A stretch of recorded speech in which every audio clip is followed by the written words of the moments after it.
I'm on my way to Des Plaines, Illinois to interview Shane Anderson. He's a former Navy SEAL, and he's mentoring me through the process of getting a SEAL contract so that I'm able to go to BUD/S. What I hope to learn today is what different things he had to go through going into the SEAL teams and what it takes to be successful within the teams.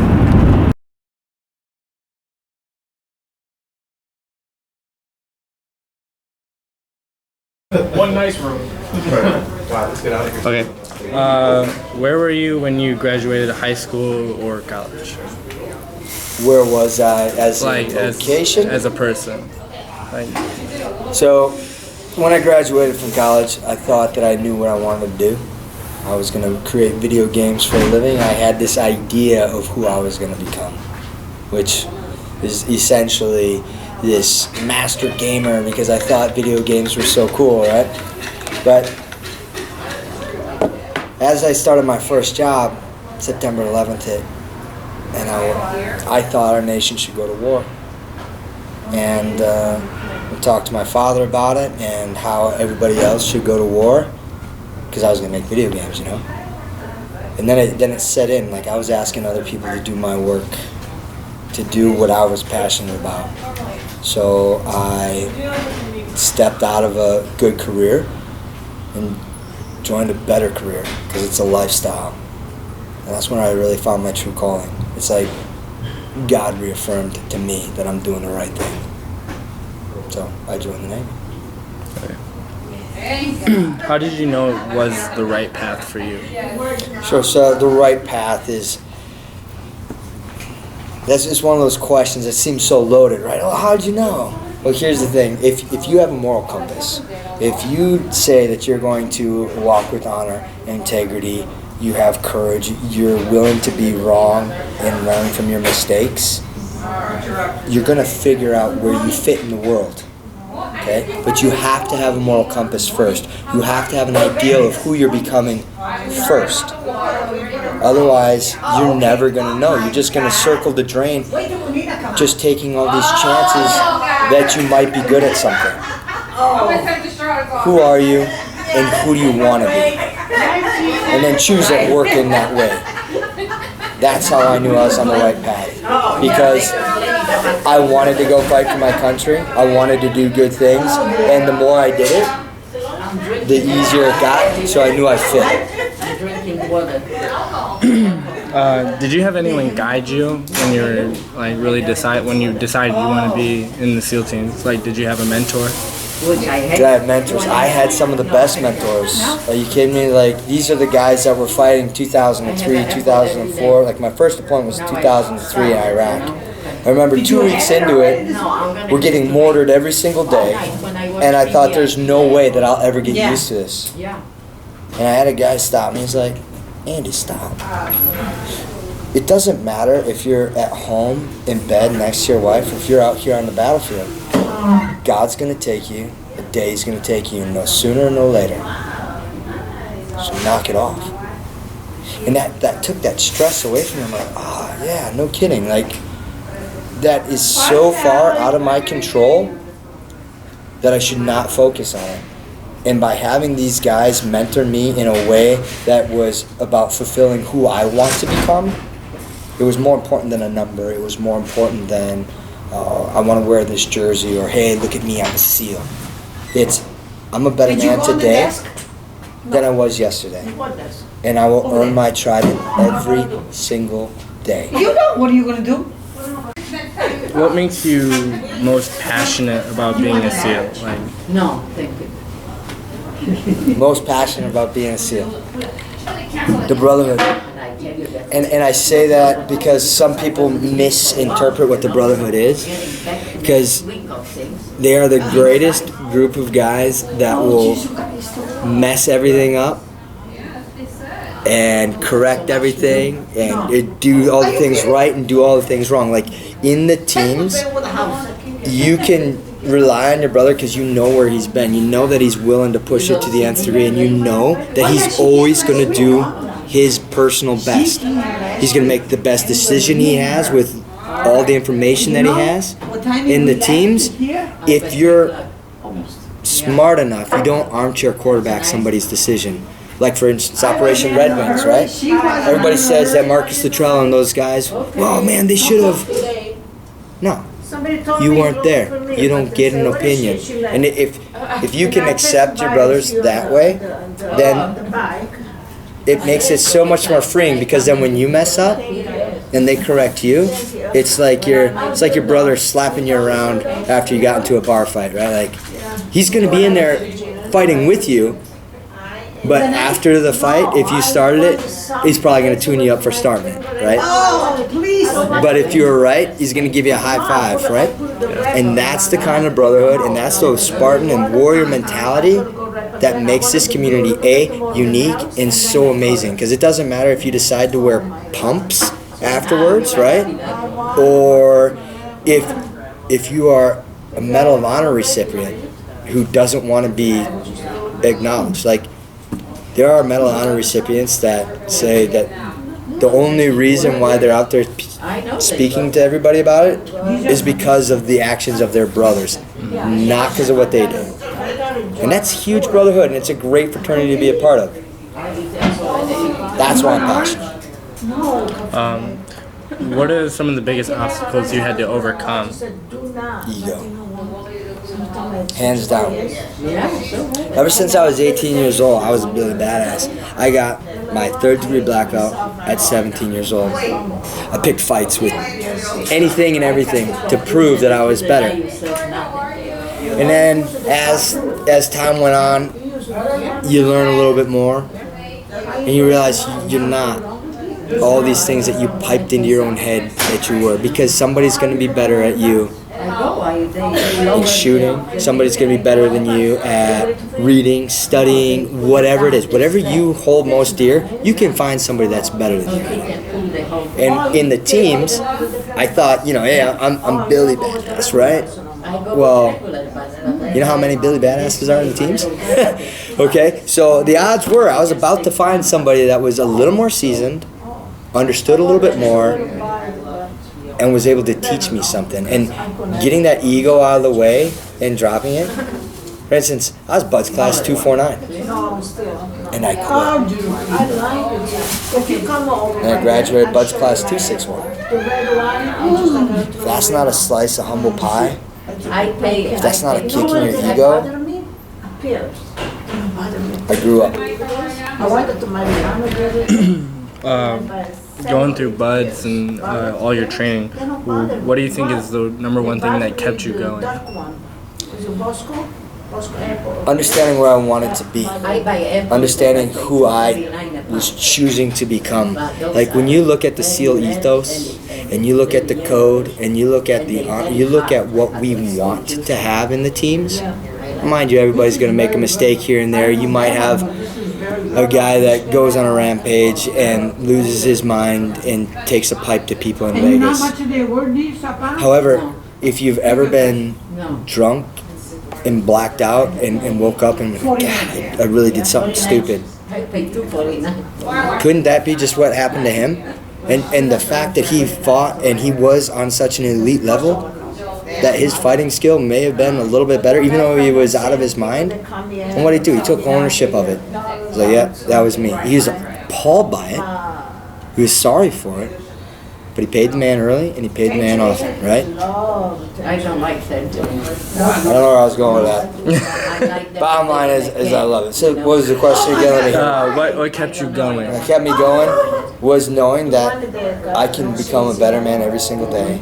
And that the whole sum total of everybody that's feeding into you, all your brothers, all the old guys, all the new guys, every experience that you have is going to redefine you every single day. And you get to be the best you every day. And you get to test yourself. You get to test yourself on doing a bench press, shooting, running, swimming. And you're not doing one thing. Like, it's not like, oh, you're a quarterback, just focus on No. You're a plethora of things, and you have to be amazing at all of it. But you have to be the most amazing you. Because that's what we're getting. Like, if you're a medic, like, you have to know so much about medicine. My father, when I used You to have go to know there, it so he well knew that that when you are scared out of your mind, okay, you're gonna feel that? you have to pull it out. I said, yes. When you're scared out of your So mind, my you mother have to pull it yelling out. at me because I threw everything away. So, to be around other guys that are willing to find themselves like that and to push themselves that hard, and just to be in their ranks. I am not the biggest Billy Badass that I've ever met. I know a lot of them, and I'm honored to be a part of their brotherhood. So I will always be that example, so that way you guys that are trying to come in will see what I portray as the best part of us. Because I want you to learn a law of primacy. This is how team guys conduct themselves. The grapes were almost too bad. Can you describe a typical day like of a SEAL? Like day in the life of a SEAL? Jerry, Typical day in the life of a SEAL is, first and foremost, there's no such thing as a typical day in the life of a SEAL. you know those little You're always conducting yourself in a way that you're building those habits of success. Whether you're studying your trait, you're fixing your gear, you're taking care of other people, team guys will always strive to be better. Jerry is crazy. Some of us to a fault. Mariano, oh God. A lot of us to a fault. But it's okay. When they open this one, What advice would you give me going into this career? If this is what you want, Mariano's a commit. Oh, I like Mariano. They have a Don't turkey. I brought- do anything on feelings. Stow your emotions. Do things off of fact. Okay? Write down your workouts. Know exactly where you stand. So that way when you come up against it and somebody is telling you that you suck, that you're weak, that you're wrong, that you're this, you're that. Look, the enemy is going to do everything it can to attack you and to attack your mind. And if you can second guess, that'll give them a quarter of a second to get the drop on you, right? So in training, we're going to try to make you second guess yourself. In life, the world will make you second guess. Do the work so that way you are confident in the fact that you have the capability to overcome. Commit. I miss the call. What skills must you absolutely have to succeed in the SEAL teams? Absolutely, hands down, you must have to have testicular fortitude. You have to have mental resilience. She's not listening. Yes, you have to have balls. Okay, sorry. No, it's See, good. I'm trying to politically It's good. put it on school, right? Like testicular fortitude, you can say. But you have to develop the habits of success. Being that indomitable spirit, be willing to fail so that way you can find out what you need to do. Now, you don't accept failure as an option. Failure is never an option. That's not where we stop. Failure only defines exactly what you need to do to succeed. Success just means what you're doing is good enough. And good enough, that's the killer of excellence. Look, you always must strive to be the best you. I don't want you to be me. If I needed you to be me, I would do the job. Does that make sense? I need a sniper, I need a JTAC, I need a comms guy, I need a breacher, I need a dog hand. I need certain things, and I need you to be a subject matter expert. So when I come to you as a senior E6 or as a chief or as an officer in charge, I'm going to take you on your word that you have studied this to the best of your ability and this is your best guess at it. I don't expect you to be right all the time, but I expect you to try to be as right as much as you humanly possibly can. How did you acquire these skills? Habit. Just one habit. You make it happen. You have no other option, She's younger than right? Be a better man. Walk with honor. Have integrity. Be the example. What did Gandhi say? He's like, be the change that you want to have in the world.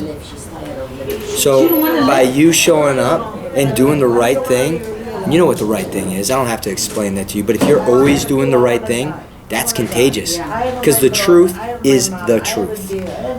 Now, if you're trying to be shady and shystery, you're going to find yourself in a place that you never thought you'd be. Okay? Live by your moral compass. Do the right thing. See, everybody's like, oh, the kills and the combat and the this and the that. No. If you're doing what's right, when God asks you why you shot or why you didn't shoot, you'll know where you stand. Because it's not about what I've done. It's not about what he's done. It's about how you are with your God. When you look back, when you look in that mirror, is the guy that's looking at you, are you proud of that man? Because if you're not, you're wrong. How did you stop your career from consuming you? What does that mean? Like police officers, they after like a rough day or something, they'll work out or they'll spend time with family, stuff like that, to really just relief of stress. See, I don't ever think that it consumes. A lifestyle doesn't consume you. The world is, what, 10% of what happens to you, 90% of how you deal with it? There's no consuming. Like, this is my lifestyle. This is who I am. I'm a Navy SEAL. I work out a certain way, I push myself a certain way, and I hold myself to a certain standard. And if you want to know what they are, look at the ethos. Because I'm saying that I'm willing to represent that community. Look, if I go out into the street right now and get into a fight, they're not going to say, hey, Shane Anderson did X, Y, and Z. What do they say? U.S. Navy SEAL attacks. So I don't represent me anymore because of my brotherhood. So I wouldn't say it's consuming. I would say I chose to live this way, and my life, my wife, my family, and my kids, they all bring it up. They all come together. So when it comes down to that, are you working too hard and do you still have a home life? Like, look, in the teams, about 96% of us get divorced. Why? Because we're gone 300 days out of the year. We are got this mindset of all go, no quit, and things fall apart. Life happens. But if you get emotional based, and you don't look at things factually, and you're not a man of your word, or they're not a man of their word, or a woman of their word, or whatever, things will fall apart. So what I'm telling you, when it comes down to your work and your life, if you are doing what God called you to do, there is no division, there is no line. If you're doing the best you can, life balances itself. It's because you're proud of what you're doing. You know what I mean? It's not like you've got all this work looming over your head and then you refuse to be home. Look, if you're home, be who you want to be at home. Be the dad you want to be. Be the husband you want to be. Be the friend you want to be. And if you know what that is, you won't have the problem with work-life balance, because you know at work you have to be on this razor's edge doing X, Y, and Z. When you come home, you know that this is the husband you want to be. And you know what? Sometimes you can do the best that you have to offer, and it's still going to fall apart. Because in the whole grand scheme of the world, life will always happen, and life will catch you. And if you don't know who you are or how you stand, sometimes it'll catch you too hard, and then you have to blame it on work. Then you have to blame it on something else. Take ownership of what you do and why you do it, and you'll be okay. It won't consume you, you'll consume it. If you had one piece of advice to give a young person who's just going into life, like out of high school or out of college, what would that piece of advice be? Invest $5,000 right now. Absolutely, hands down. Invest $5,000 so that way when you retire, you'll have that $5,000 and it'll multiply itself over and over and over again, and you'll be a millionaire and you won't ever have to invest into it again. I don't lost the wings. I boil them. You boil? Thank you.